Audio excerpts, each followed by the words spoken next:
Otasansan Radio and TV a wà lórí Facebook àti YouTube. ẹ ti mọ̀ yí pé ìròyìn òdodo ìròyìn òtítọ́ bó ṣe ń ṣẹlẹ̀ gan-an òun náà ni àmọ́ mú wá fún yín lórí ìkànnì yìí a sì ní pe dúdú ní funfun fún yín a ní fi ìrọ́bọ̀ òótọ́ lójú bó bá ṣe rí gan-an ìlà máa ń sọ lórí ìkànnì Otasansan TV lórí YouTube eléyìí la tún gbọ́ o la tún ní ká sọ fún yín tẹ́ ẹ bá gbàgbé a ti mú ìròyìn nípa ọmọbìnrin níléèwé Masud Abiola Polytechnic tó wà nílùú Abeokuta nípínlẹ̀ Ogun tí wọ́n ṣekú pa tí wọ́n jí gbé tí wọ́n tún ṣekú pa tí wọ́n padà rí òkú rẹ̀ lẹ́yìn bí ọjọ́ kẹrin tí wọ́n ti jí gbé wọ́n padà rí òkú rẹ̀ lójú ọ̀nà nínú igbó lẹ́bàá ojú ọ̀nà níbo là ń lọ ọmọ iléèwé tóbi rí ọmọ rẹ̀ ti pé ó fẹ́ kàwé tán ó fẹ́ múròyìn àwò wá bá wọn ẹ̀wá wò ìròyìn táwọn òbí rẹ̀ ń gbọ́ gbogbo abiyamọ tó ń wò mí ẹ̀ ní fojú sunkún ọmọ ẹ̀ ní káwọ́ lérí sunkún wọn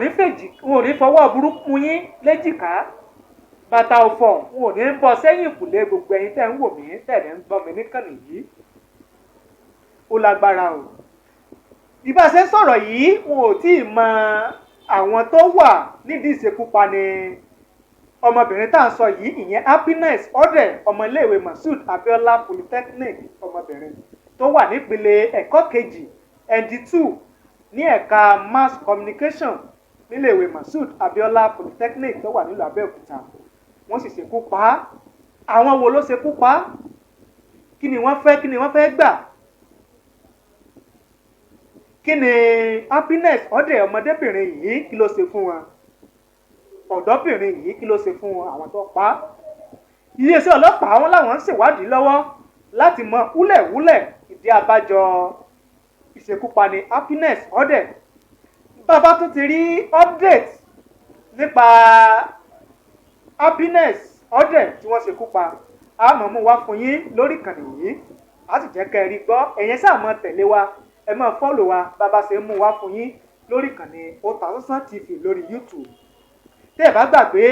ti ìpínlẹ̀ Ọ̀yọ́ nílùú Ògbómọ̀ṣọ́ òun náà wà ń bẹ̀ nípa arákùnrin hòtẹ́ẹ̀lìà tó ní ilé ìtura hòtẹ́ẹ̀lì kan nílùú Ògbómọ̀ṣọ́ tí wọ́n jí gbé tí wọ́n tún pa pẹ̀lú ọmọdébìnrin kan tó wá ṣiṣẹ́ lọ́dọ̀ rẹ̀ tọ́jú ọmọ iléèwé Lautech nílùú Ògbómọ̀ṣọ́ tó jẹ́ pé lásìkò tí àwọn ẹbí tí wọ́n jí gbé yìí àwọn ẹbí Owolabi Gbenga tí wọ́n lọ gbé 5 million naira fáwọn ajínigbé yìí